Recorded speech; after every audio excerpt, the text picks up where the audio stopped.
All right, we're back. We did this team a little earlier in the summer, and let's just say their fans were pretty pissed off at us just based on some of the things that we were saying. But I felt like the critique was fair, and I feel like probably going into this, it's going to be a little similar, and that is the Seattle Seahawks. For people just tuning in for the first time, we have been going across the entire NFL figuring out which team we like, which team we don't like. And the way that we're doing that is going over the 2024 season, um, going over the 2025 offseason, and then giving our predictions based off that for the 2025 season. So, obviously, the Pete Carroll era is over. They got Mike McDonald. 2024 season record, we're 10-7, second in the NFC West, barely missed the playoffs, just based off of some like win loss stuff in their division, I guess. So I liked the Seahawks a lot last year. A lot of that was because of Geno Smith. You didn't like the Seahawks last year, and they still got to that double digit win mark. They just couldn't squeak into the playoffs because, I mean, the NFC last season was absolutely loaded. So probably on any other year when multiple teams don't have 13 plus wins, they probably get into the playoffs. Yeah, they probably would, but like you said, those two teams with that high win total probably makes it a little bit more difficult. It was three. Three, sorry. Eagles, Eagles, Sorry. Vikings, and Detroit. So, But this team played much better the second half of the season. Second half of the season, they finished 6-2. First, they started out hot. They won their first three games, but then proceeded to go 1-5 leading into the bye. But after the bye, they sort of turned it around and got things on track and finished strong and made a good push to try and make the playoffs. But ultimately, they fell a little bit short. But yeah, you were a little, excuse me, higher on this team.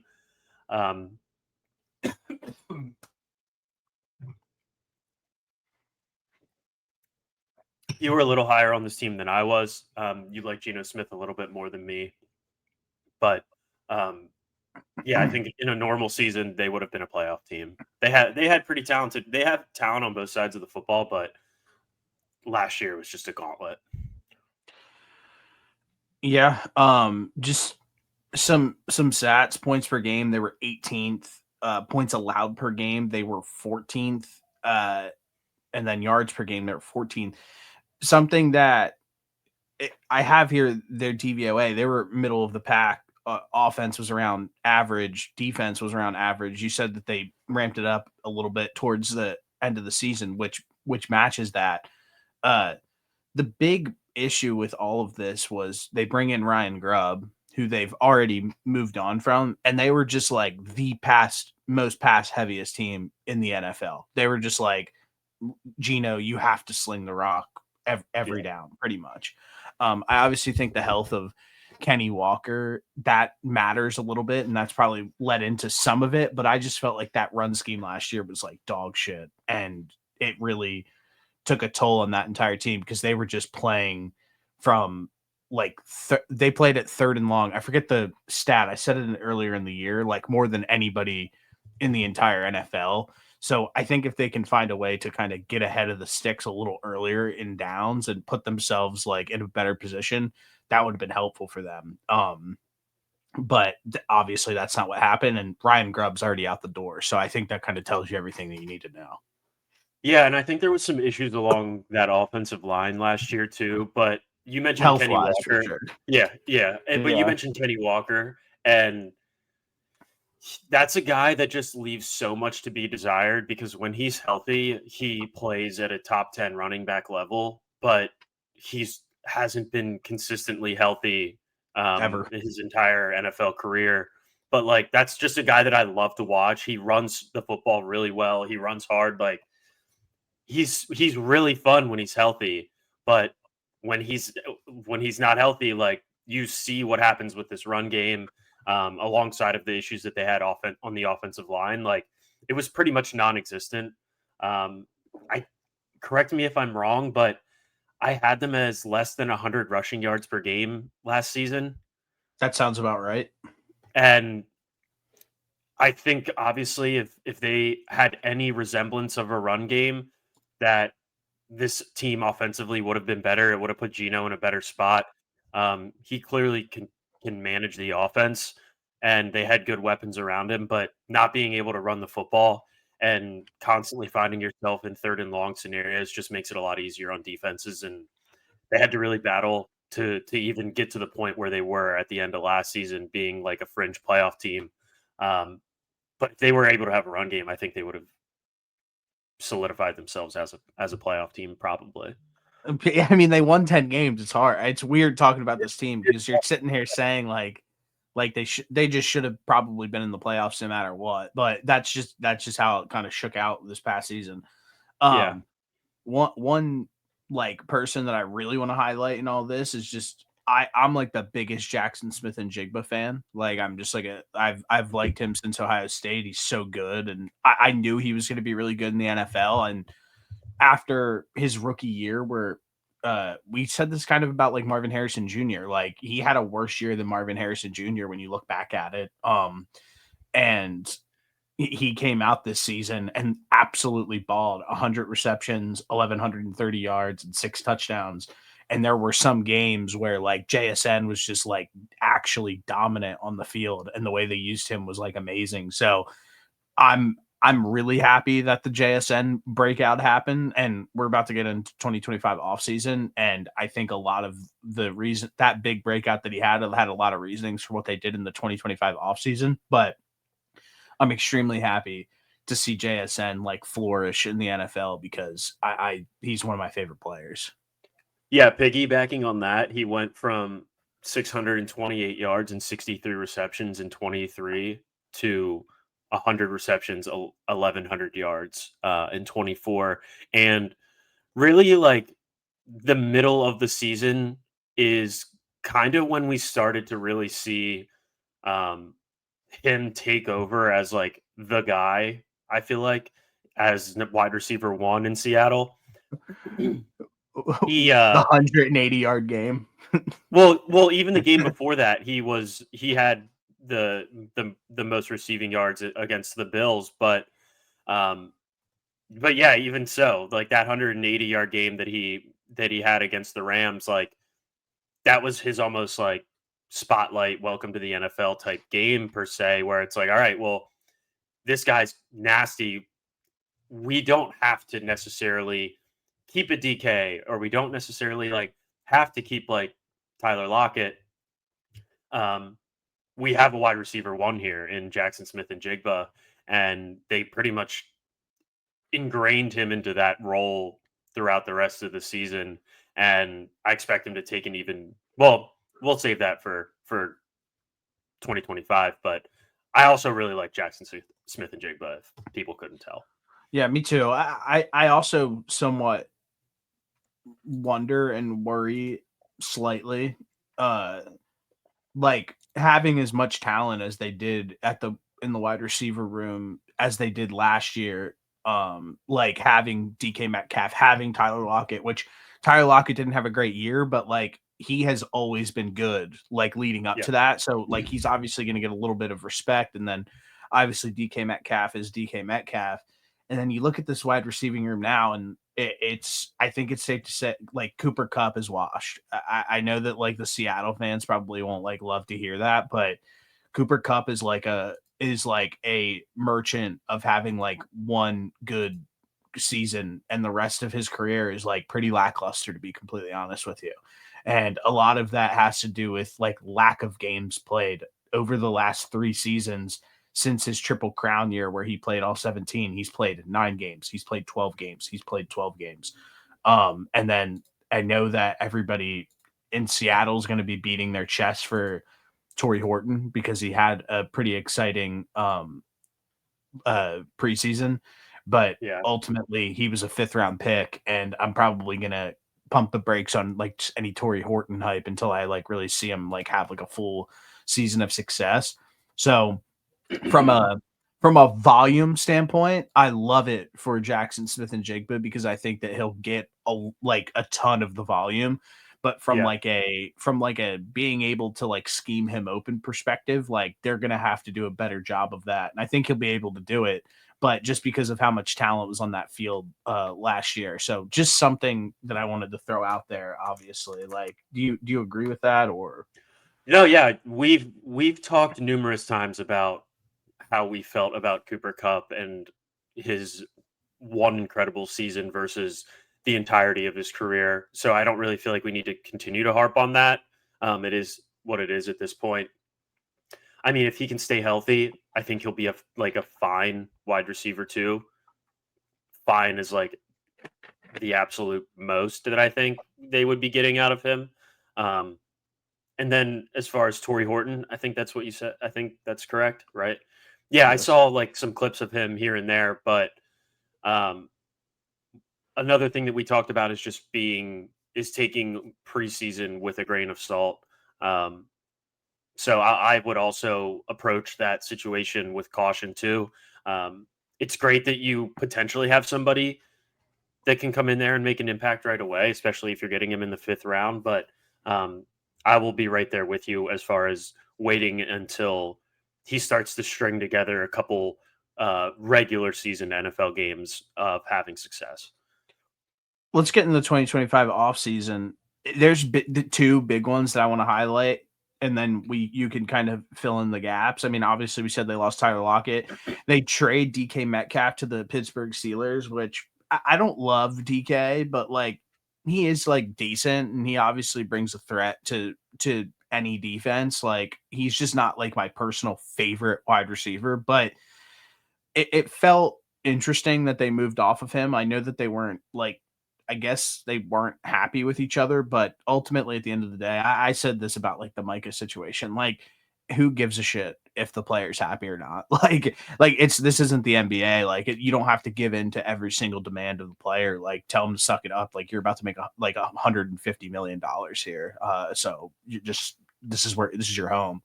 But ultimately they got rid of him. And then the big one is they traded Geno Smith this offseason. And the reason why I wanted to highlight those two is because it feels like the players that they brought in free agency in Sam Darnold and Cooper Cup are just downgrades. Like they had two players, two guys who were really good for them, who's had success in Seattle, and they won 10 games last year, should have been in the playoffs. And it felt like if you have these guys back and you're going into this 2025 season, you're feeling really good about the Seattle Seahawks team. They're probably at the top of your board of being like, okay, like this team should have been a playoff team last year. They have everybody back. They have the quarterback, blah, blah, blah. The defense is going to be really good. But that glaring hole of just adding Sam Darnold after one breakout season in Minnesota, where after he had that season in Minnesota, everybody in Minnesota was like, all right, yep, let's get him out of here and let's get JJ McCarthy as our starting Yeah. quarterback. That's a red flag to me. And then on the other side of things, we talked about Cooper Cup. I mean, I like Cooper Cup, good guy. Like I'm sure he's a good guy, but I'm not sure how old he is. I thought it would be he's 32 years old. We talk about everybody talks about how receivers once they get over to that like 30-year-old mark, they start to kind of fall off of a cliff. And I highlighted a little bit ago like the lack of availability over the last 3 seasons. I guess I'm just not really seeing how that'll get better as he starts to progress in age. So, um, I want you to comment on what I just said and then give the rest of the offseason losses and acquisitions. But do you feel that they downgraded this offseason instead of just adding around the edges and solidifying this team as a real like lock playoff team? I feel like that they kind of left some question marks with the moves that they made. Yeah, normally you're supposed to buy low and sell high, and they did the complete opposite with the Sam Darnold situation. I'm looking here. They signed him to a 3-year, $100.5 million contract, 55 million guaranteed, 33.5 million average annual salary. contract has a structure that allows Seattle to move on after 1 year, incurring $37.5 million in dead cap and includes void years, yada, yada, yada. So from that perspective, it's really just them taking a chance per se on Sam Darnold for a year.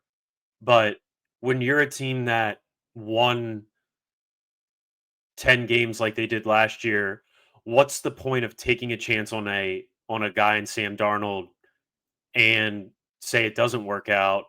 Then you have to eat 37.5 million in dead cap. Like, that really doesn't make much sense to me. And that's what a lot of the Seattle fans were trying to puff their chests out when we first talked about this, is like, yeah, basically it's just a 1 year deal. Well, okay, you're sacrificing um, potentially being a playoff team if you improve your offensive line, which that's a whole different story because they addressed one spot along the offensive line this offseason, and they probably should have went a little bit harder on that, but that's besides the point. Um, they basically are hoping that Sam Darnold can be what he was last year. And when you have no run game to supplement Sam Darnold and you have a weak offensive line, that's just a recipe for disaster, on top of bringing in a 30 however year old version of Cooper Kupp that hasn't played a full season in how many years. So, yes, they did downgrade from the quarterback position. Geno Smith has won how many games per year since he's joined the Falcons? Like at least 8 or 9 per year. Yeah, pretty much. I feel like he's been pretty consistent. I can get that for you. Just go ahead and keep talking. But then the DK Metcalf situation, you touched on it. It seems like there wasn't an agreement there. It seemed really like that relationship was severed.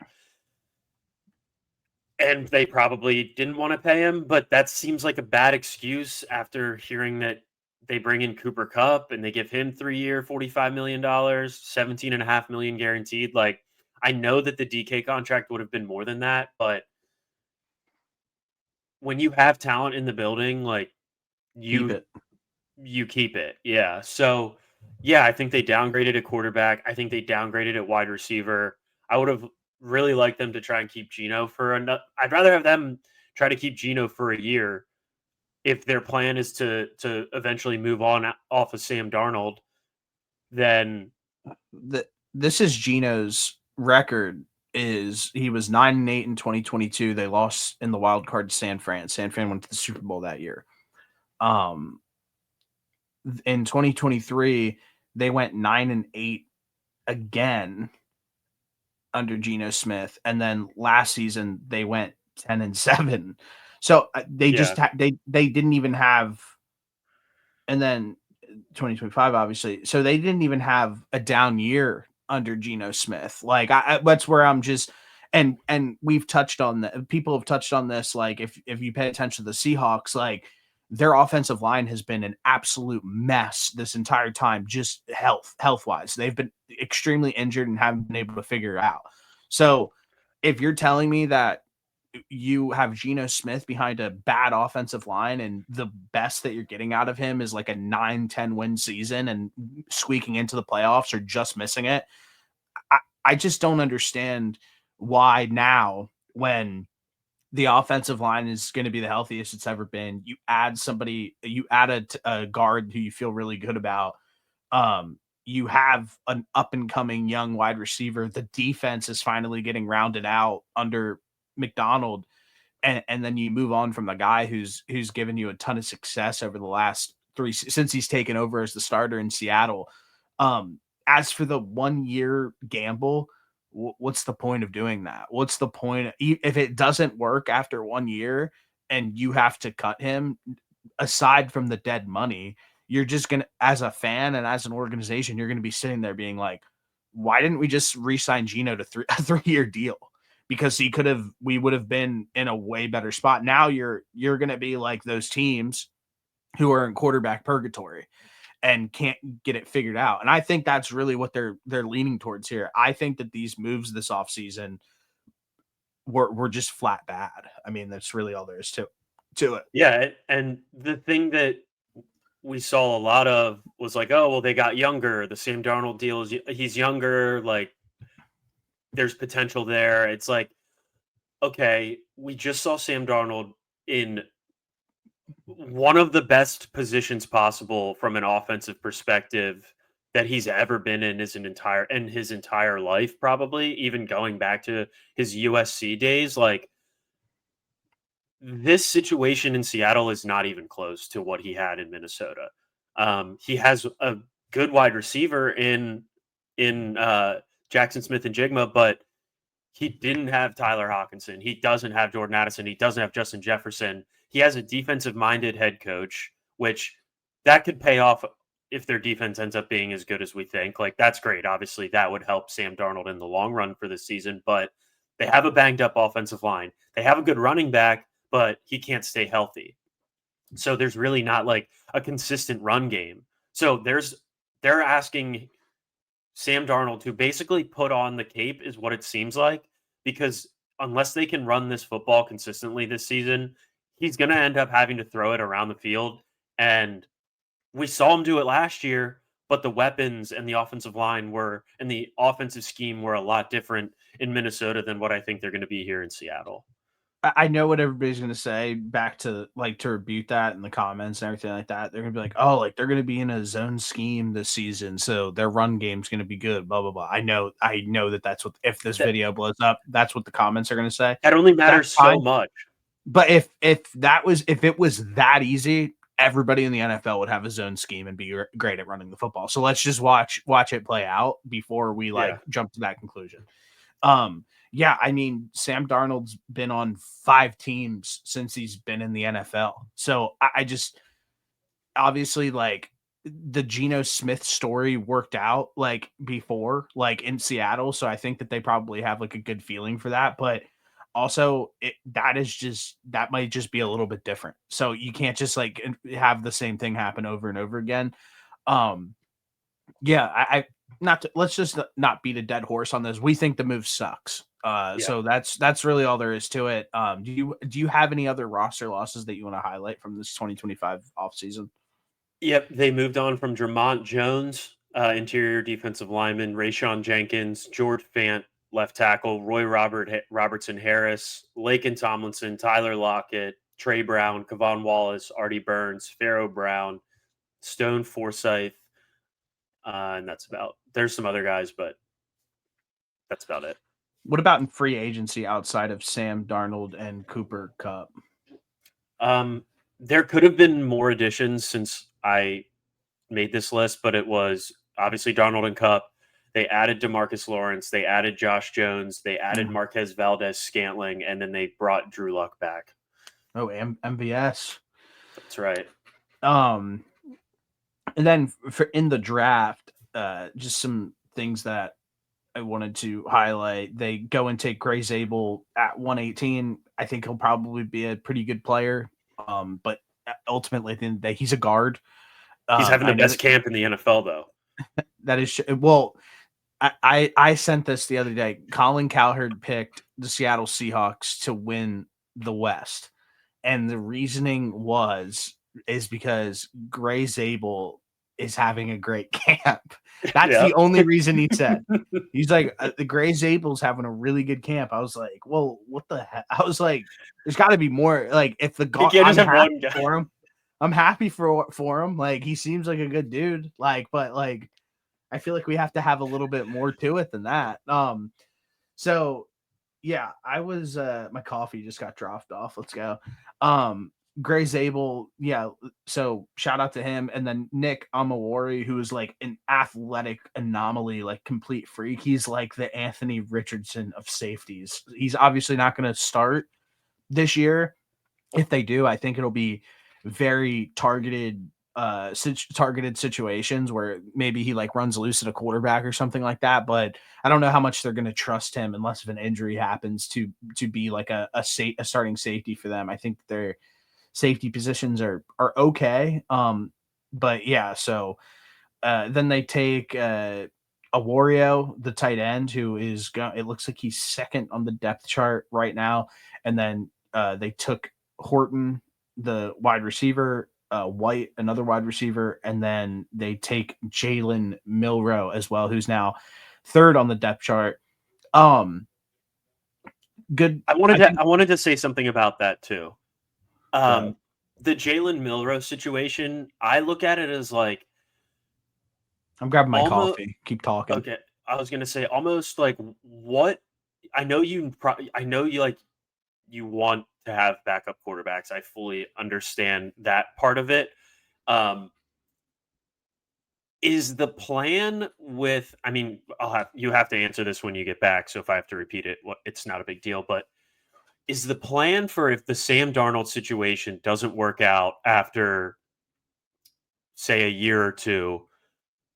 Is the offensive plan here to transition to Jalen Milroe at quarterback with the thought process of McDonald being a guy from Baltimore and Jalen Milroe and Lamar Jackson having some similarities in their game, both really athletic, both can run the football. Lamar's a better passer, obviously, but do you think that could be potentially some of the thought process here from this team? No, I don't think You I'll don't ever think? play. No, I don't think I'll ever play. And also, McDonald doesn't have any say over like personnel. It's That all the. that's fair. It's all I'm Schneider. just trying to like link things together. I, Obviously, I he was a think Ravens guy. I don't Lamar hate and Jalen are the. kind of similar. I don't hate like the thought process on the move. Like get like hot potential like.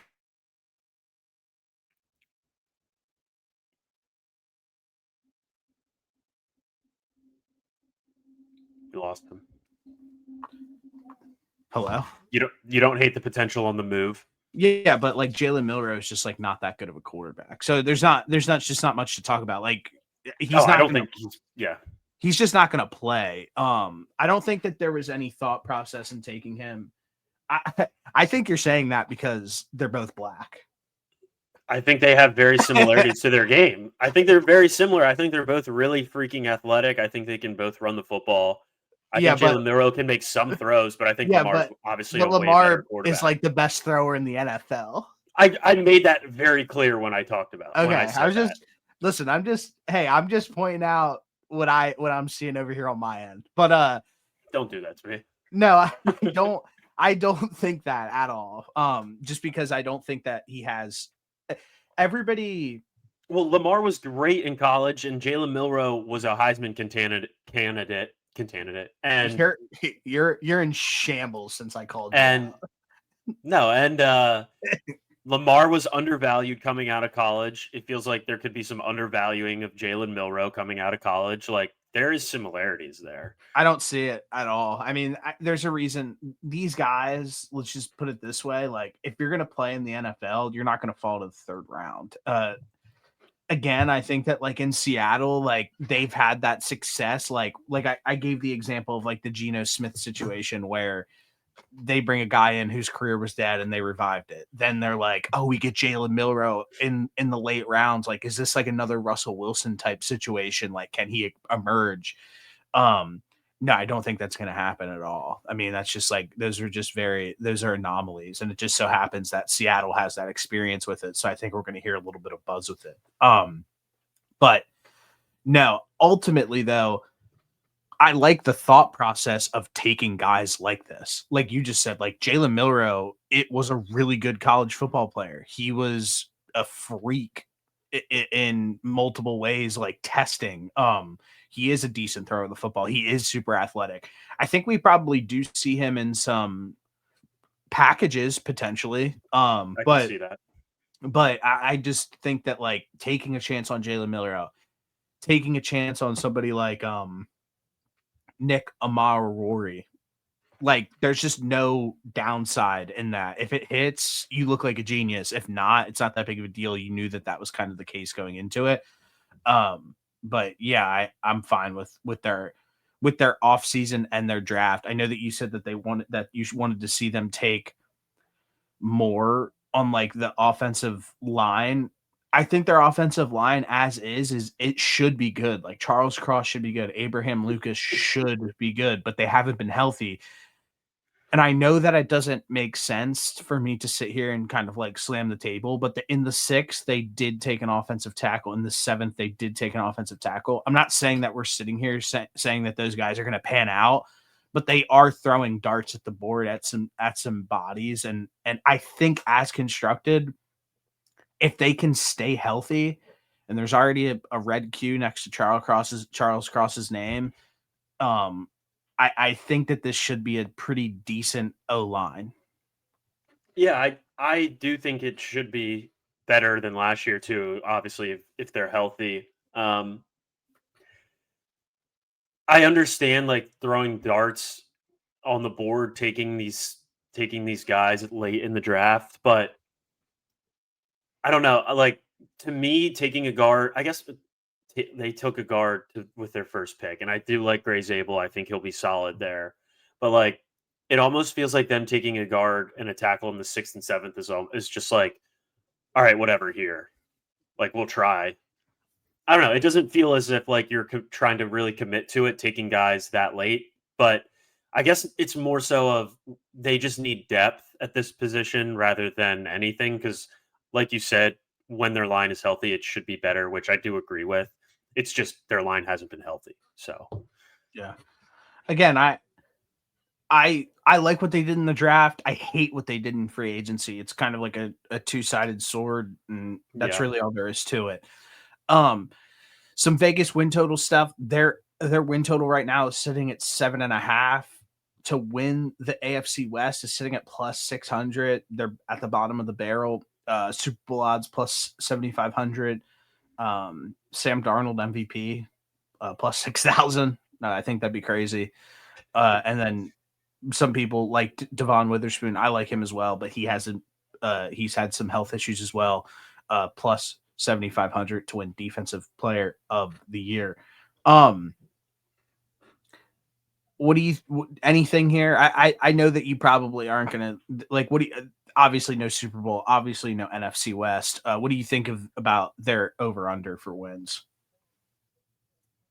I mean, I think it's high. Actually, I don't think it's high. I think it's right where it should be, but I think it's um because they're probably factoring in like that this offensive line is going to be a little bit healthier than than it was last year. They're factoring in that Sam Darnold's not going to play as high as as well as he did last season. The defense should be very solid again, but I think that the biggest question just relies on the offense and will Sam Darnold, can you get even 75% of the Sam Darnold that you got last season? They also bring in a new offensive coordinator. They have Clint Kubiak as their OC now.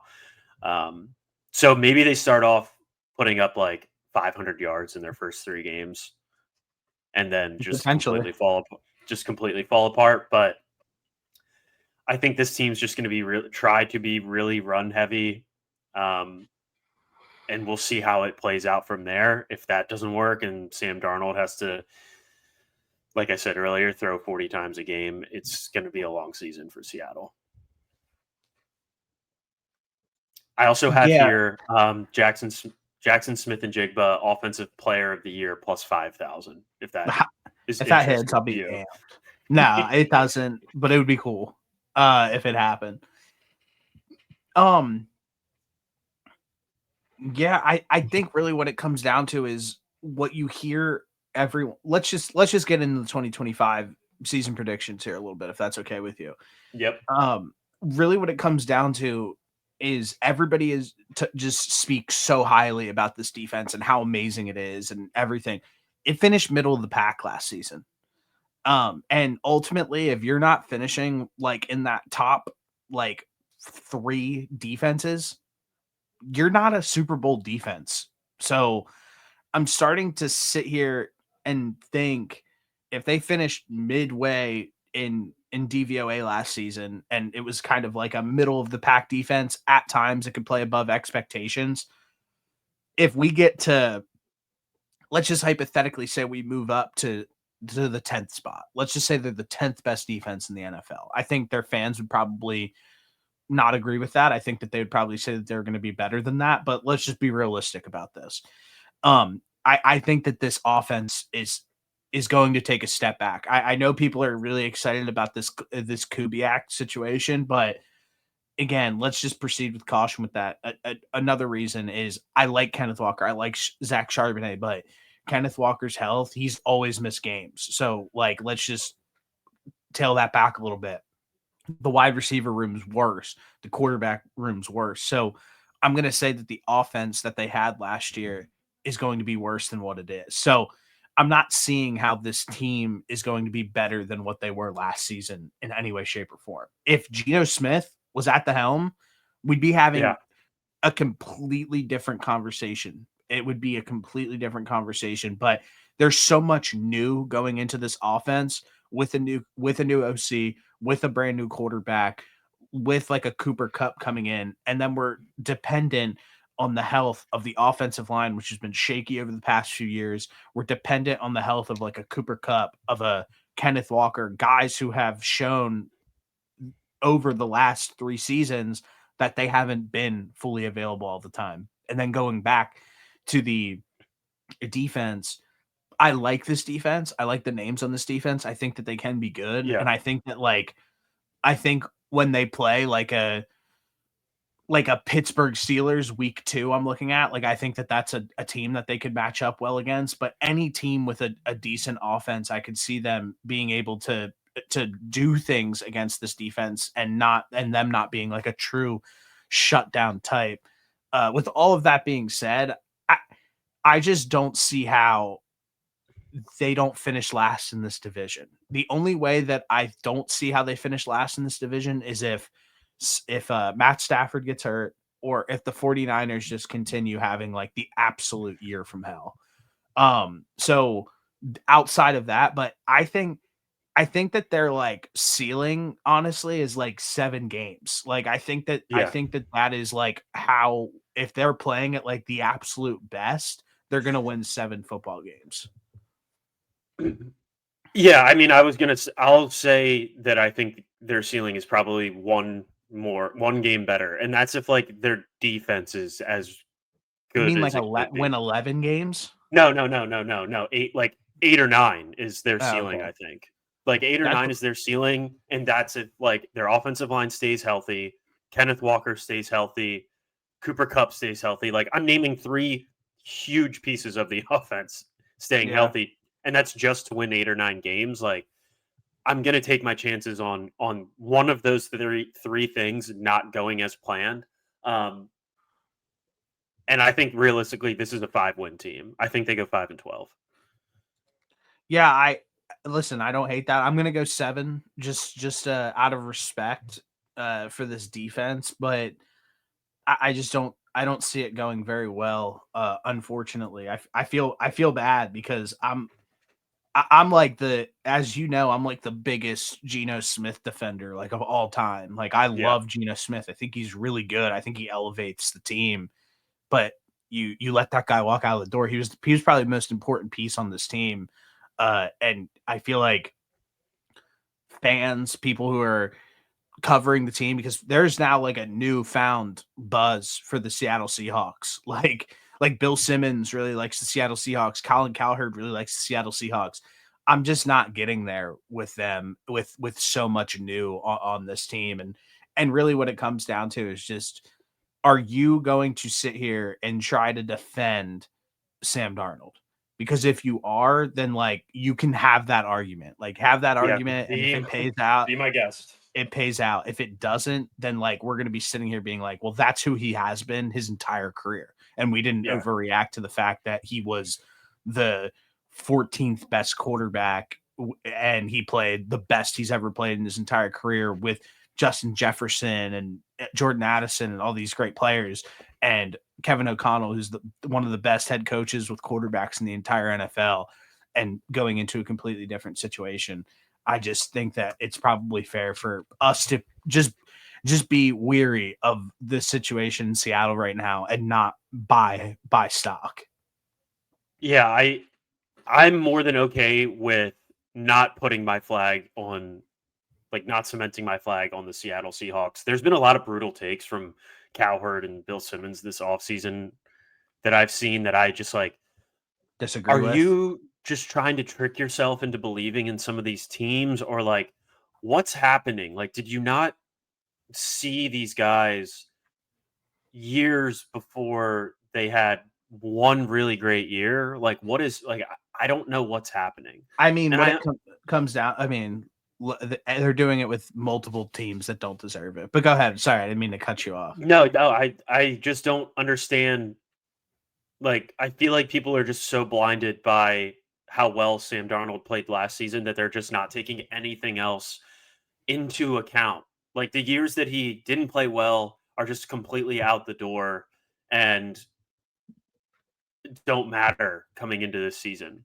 Like, I know that Geno Smith didn't play great his entire NFL career, and then he got to Seattle and it really turned around for him. But the odds of that happening with another player are just so low that it's crazy to me that people think that it's just going to happen anytime they get a new quarterback in the building. Sorry, Seahawks fans. Yeah, sorry guys. I just spit it. Good girl.